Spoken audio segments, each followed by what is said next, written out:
Hello friends, कैसे हैं आप सभी का भक्ति पूजा पाठ चैनल में बहुत बहुत स्वागत है।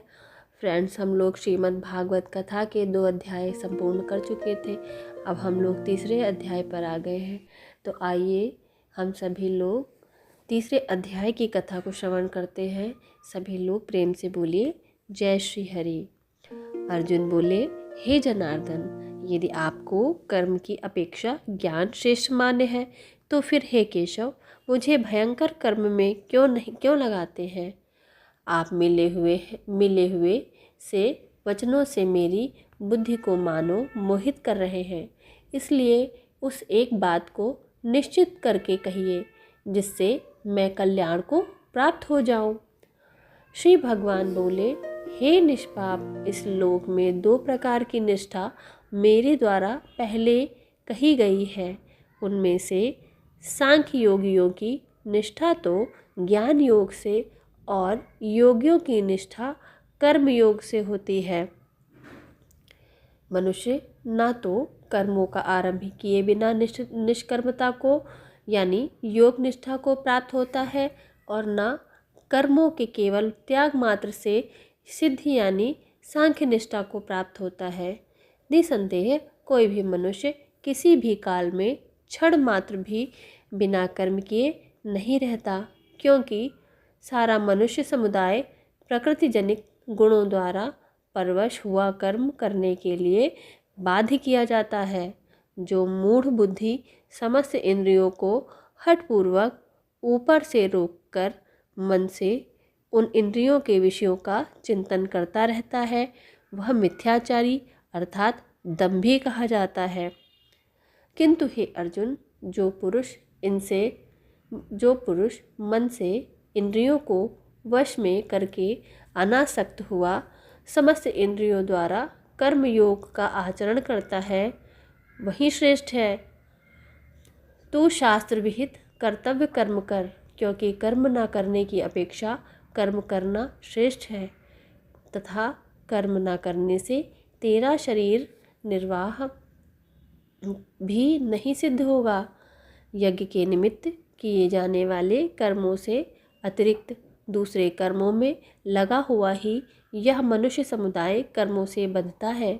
इसलिए हे अर्जुन, तू आसक्ति से रहित होकर उस यज्ञ के निमित्त ही भली भांति कर्तव्य कर्म कर।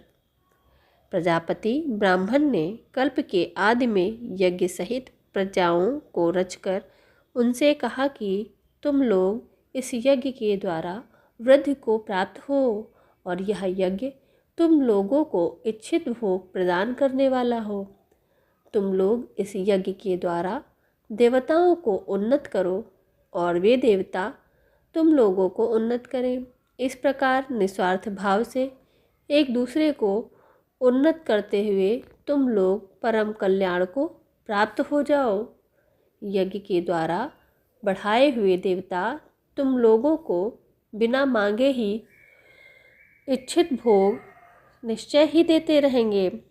इस प्रकार उन देवताओं के द्वारा दिए हुए भोगों को जो पुरुष उनको बिना दिए स्वयं भोगता है, वह चोर ही है।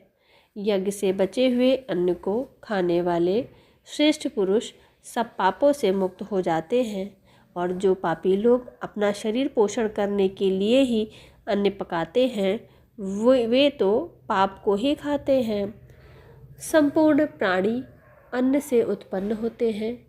अन्न की उत्पत्ति वृष्टि से होती है, वृष्टि यज्ञ से होती है, और यज्ञ विहित कर्मों से उत्पन्न होने वाला है। कर्म समुदाय को तू वेद से उत्पन्न और वेद को अविनाशी परमात्मा से उत्पन्न हुआ जान।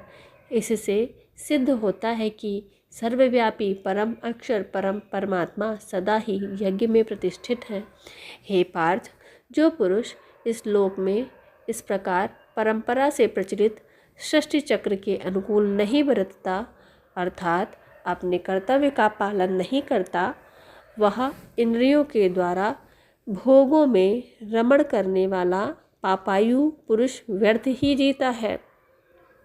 परंतु जो मनुष्य आत्मा में ही रमण करने वाला और आत्मा में ही तृप्त तथा आत्मा में ही संतुष्ट हो, उसके लिए कोई कर्तव्य नहीं है।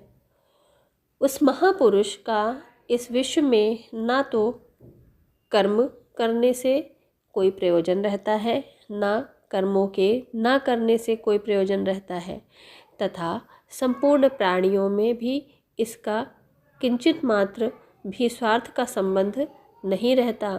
इसलिए तू निरंतर आसक्ति से रहित होकर सदा कर्तव्य कर्म को भली भांति करता रहे, क्योंकि आसक्ति से रहित होकर कर्म करता हुआ मनुष्य परमात्मा को प्राप्त हो जाता है।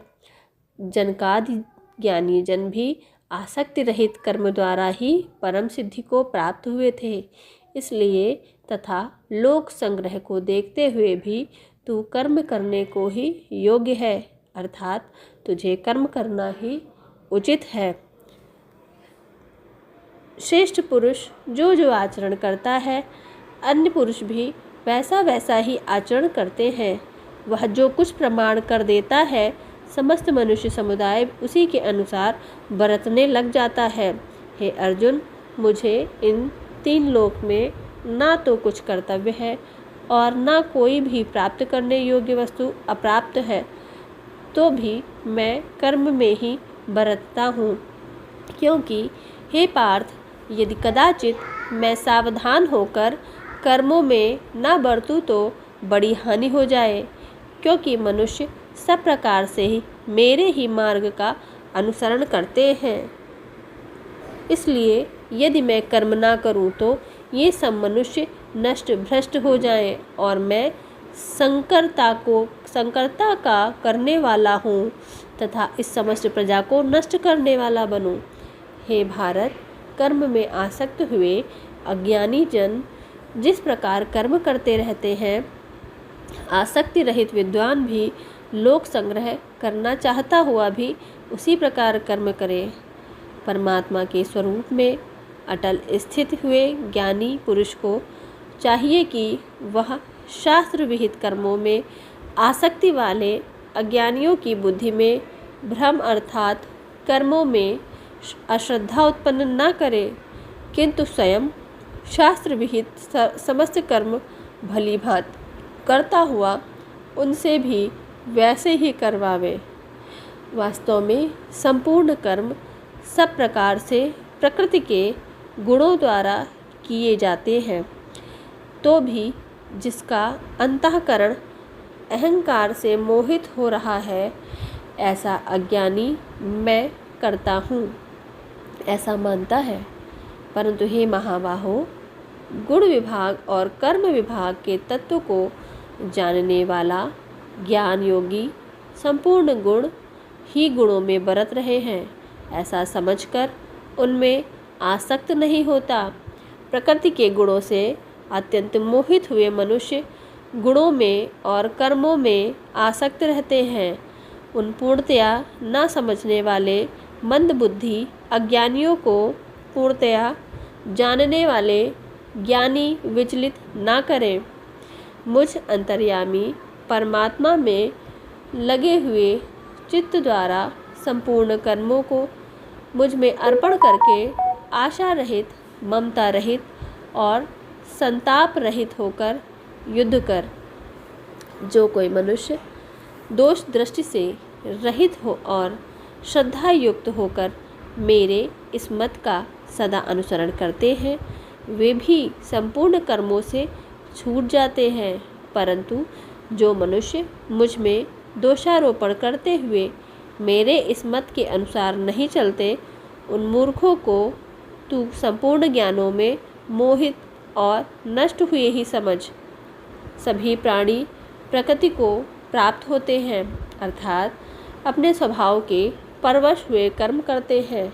ज्ञानवान भी अपनी प्रकृति के अनुसार चेष्टा करता है, फिर इसमें किसी का हठ क्या करेगा। इंद्रिय के अर्थ में अर्थात प्रत्येक इंद्रिय के विषय में राग और द्वेष छिपे हुए स्थित हैं।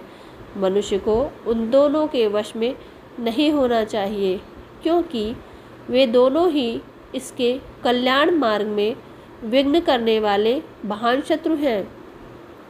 अच्छी प्रकार आचरण में लाए हुए दूसरे के धर्म से गुण रहित भी अपना धर्म अति उत्तम है। अपने धर्म में तो मरना भी कल्याणकारक है और दूसरे का धर्म भय को देने वाला है। अर्जुन बोले, हे कृष्ण, तो फिर यह मनुष्य स्वयं न चाहता हुआ भी बलात् लगाए हुए की भांति किससे प्रेरित होकर पाप का आचरण करता है? श्री भगवान बोले, रजोगुण से उत्पन्न हुआ यह काम ही क्रोध है। यह बहुत खाने वाला अर्थात भोगों से कभी भी न अघाने वाला और बड़ा पापी है। इसको तू ही इस विषय में वैरी जान। जिस प्रकार धुएं से अग्नि और मैल से दर्पण ढक जाता है, जिस प्रकार जेर से गर्भ ढक जाता है, वैसे ही उसका काम के द्वारा यह ज्ञान ढका रहता है। और हे अर्जुन, इस अग्नि के समान कभी न पूर्ण होने वाले काम रूप ज्ञानियों के नित्य वैरी के द्वारा मनुष्य का ज्ञान ढका हुआ है।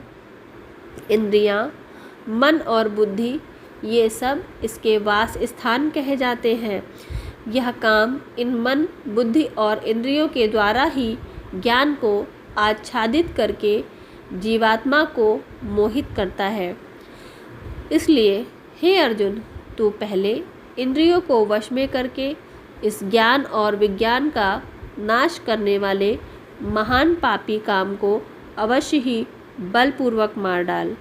इंद्रियों को स्थूल शरीर से पर यानी श्रेष्ठ, बलवान और सूक्ष्म कहते हैं।